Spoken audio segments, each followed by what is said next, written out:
தெரிவனுக்கு வாயே வகையாகும். வாயை சுற்றினால் ஆரோக்கியம் வாழலாம், வாயை சுருக்கினால் ஆனந்தமாக வாழலாம்.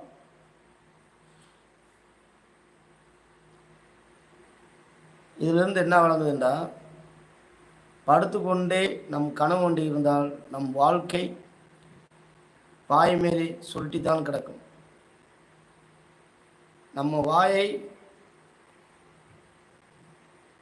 மூடினால், அதாவது பேச்சை நம்ம அதிகமாக கேட்க வேண்டும், நம் வார்த்தைகள் குறைவாக இருக்க வேண்டும்.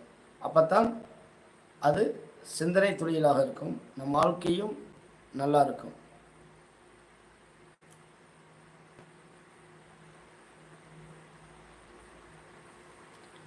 கடவுள் வரங்களை தருவதில்லை, வாய்ப்புகள் மட்டும் தருகிறார். அதை வரமாக்குவதும் சாபமாக்குவதும் நம் கையில்தான் உள்ளது. எப்பயுமே இந்த சாதகம், தோசியம் இதுகளை நம்பி நிறைய என்ற உலகத்தில் ஏமாந்து கொண்டே அதை மாயையிலே இருக்கிறார்கள். கடவுள் எப்பயுமே நமக்கு ஒரு வரத்தை, வாய்ப்பை வரம் என்பது நம்ம வாய்ப்பாக கொடுப்பார். நம்ம எந்த வழியிலாச்சும் ஒரு வழியில் நம்ம வாழ்க்கையில் முன்னுக்கு போகணும். உழைப்பை நம்புகிறவங்களுக்கு என்னைக்கு வாழ்க்கையில் தோல்வியே கிடையாது. இந்த தோசியம், சதகம், மை, சூனியம், பில்லி இப்படி நிறைய மனிதர் இன்றைய காலத்தில் இருக்கிறாங்க. இதனால் இன்னைக்கு அவங்களுக்கு நல்லா இருக்கலாம். ஒரு மனிதன் மருந்து மாத்திரையில் சாப்பிட்டு எத்தனை நாள் உயிர் வாழலாம்? கொஞ்ச நாள் வாழலாம். மாத்திரை சாப்பிடும் போது நமக்கு சரியாகி அதுவே நமக்கு ஊக்கத்தை கொடுக்கும். ஆனால் அதை தொடர்ந்து சாப்பிட அந்த மருந்தே நமக்கு எதிரியாக மாறிவிடும். அதனால் எப்பயுமே உழைப்பை நம்புங்க. நம் உழைப்பு என்றைக்கும் கைவிடாது. இந்த கடவுள் எப்பயுமே நமக்கு வரங்களை தருமோச வாய்ப்பை தான் கொடுப்பார். வரம் என்பது வாய்ப்பாகத்தான் இருக்கும். அந்த வாய்ப்பை நம்ம பயன்படுத்திக்கிறோம்.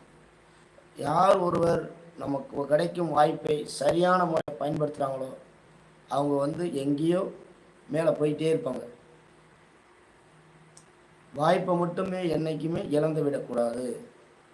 கடவுள் நமக்கு நேரில் இப்படி செய் அப்படி செய்ய சொல்ல மாட்டாங்க. கடவுள் ஒரு மனித ரூபத்தில் ஏதோ ஒரு ரூபத்தில் நமக்கு வாழ்க்கைக்கு வருவார்.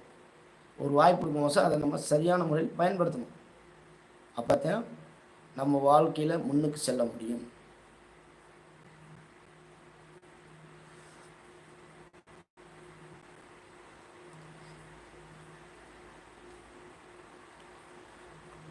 கடவுள் லைஃப்பில் ஏன் கஷ்டத்தை கொடுக்குறான்னு நினைக்கிறவங்க இந்த வார்த்தையை ஆவச்சுக்குங்க. எல்லாத்துக்கும் கஷ்டம் கொடுக்க மாட்டாங்க. யாருக்கு வாய்ப்பு கொடுக்க போகிறாங்களோ அவங்களுக்கு அந்த கஷ்டத்தை கொடுப்பார். நம்ம கஷ்டத்தை கொடுத்தாருண்டா அதையும் அவர் கடவுள் செக்குன்னு பார்க்குறாரு. இந்த கஷ்டத்தை அவன் கடந்து செல்வானா? கடவுள் எல்லாத்துக்கும் வாய்ப்பு தர மாட்டார். ஒரு சில மனிதர்கள், நல்ல மனிதர்களுக்கு மட்டும்தான் கடவுள் வாய்ப்பை தருகிறார். வாய்ப்பை நம்ம சரியான முறையில் பயன்படுத்தி அதாவது நூல் மாரி தான் கடவுள் விடுவார். அந்த நூலை கயிறாக்குவதும் அந்த நூலை அத்துட்டு போவதும் நம்ம கையில் தான் இருக்குது. அந்த நூலை கயிறாக்கி நம்ம பிடிச்சிக்கிட்டோம்டா வாழ்க்கையில் படிப்படியாக மேலே போயிட்டே இருக்கலாம். நம்ம வாழ்க்கையில் முன்னுக்கு போகலாம்.